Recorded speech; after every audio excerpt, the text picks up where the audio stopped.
In 1934, a German expedition set out to conquer Nanga Parbat, the Mountain of Death. What began with triumph and ambition soon turned into one of the most haunting tragedies in Himalayan history. It's 2:20 a.m. I'm still buried in the Himalayan Club Journals, century-old field notes from the Himalayas. It's like diving deep into the documented history of the Himalayas from the early 1900s. The journals cover everything, from indigenous wisdom, cultural myths, to epic expeditions and groundbreaking discoveries. These forgotten stories are brought to life by synthetic voices in the Himalayan Journals podcast. Subscribe, zone out, binge, and pass it to a fellow mountain junkie. Could 2 men and 3 Sherpas find a way into a 70-mile ring of mountains with no depression lower than 17,000 feet? A wall that had turned back 9 attempts since 1883? That ring enclosed the inner basin of Nanda Devi. H.W. Tilman and E. Shipton set out to reach it before the monsoon. They left England on the 6th of April, reached Calcutta on the 5th of May, and met Ang Tarke, Pasang, and Kusang. By 9th May, they were in Runakhet, where 12 Dotial porters were hired. On 11th May, the party moved toward Baijnath with about 1,000 pounds of baggage. 10 days later, after crossing the Quarry Pass at 12,400 feet and shedding some loads, they reached Joshimath, the base for the attempt up the Rishi Ganga.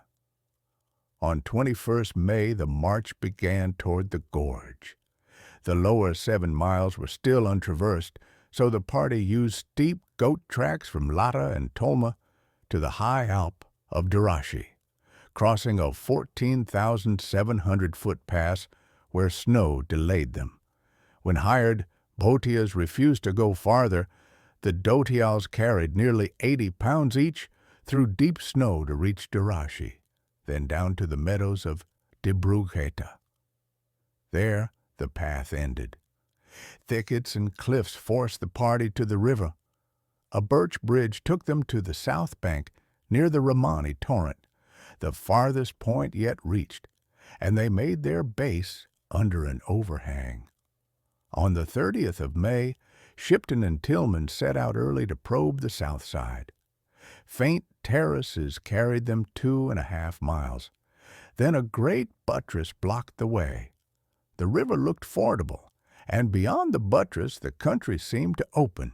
They forced a passage with 5 difficult crossings and returned satisfied that a route existed, though the river line was the weak link.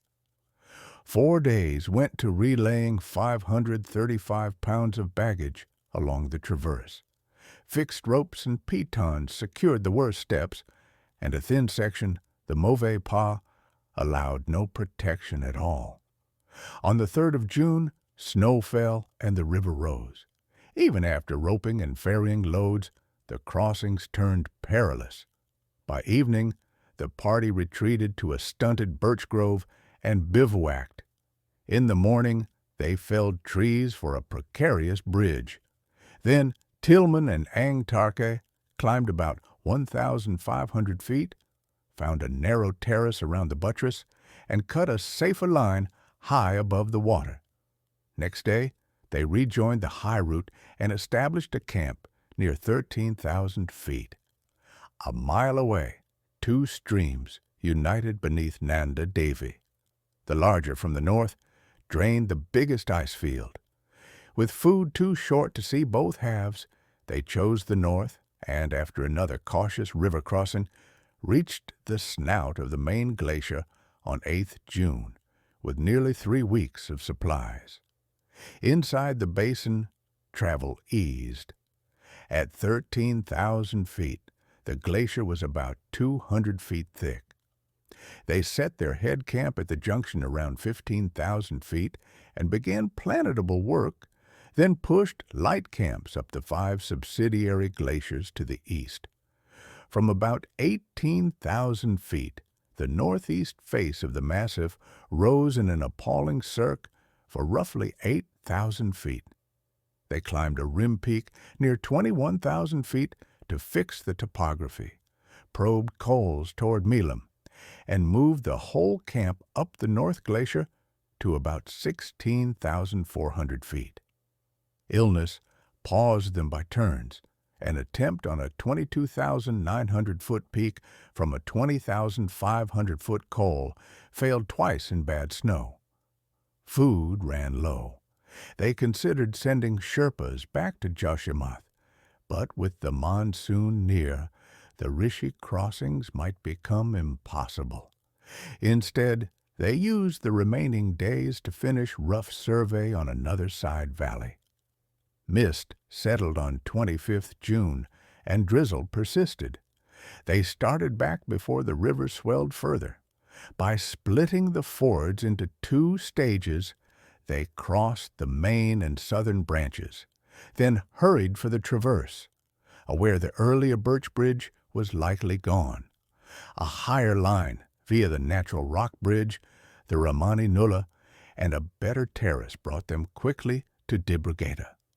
At Dirashi, the shepherds had arrived for summer pastures and shared goat's milk. The party crossed the Lata Ridge, dropped to the Dowley Valley, and in steady rain walked into Joshimath on the 2nd of July, exactly 6 weeks after they had set out.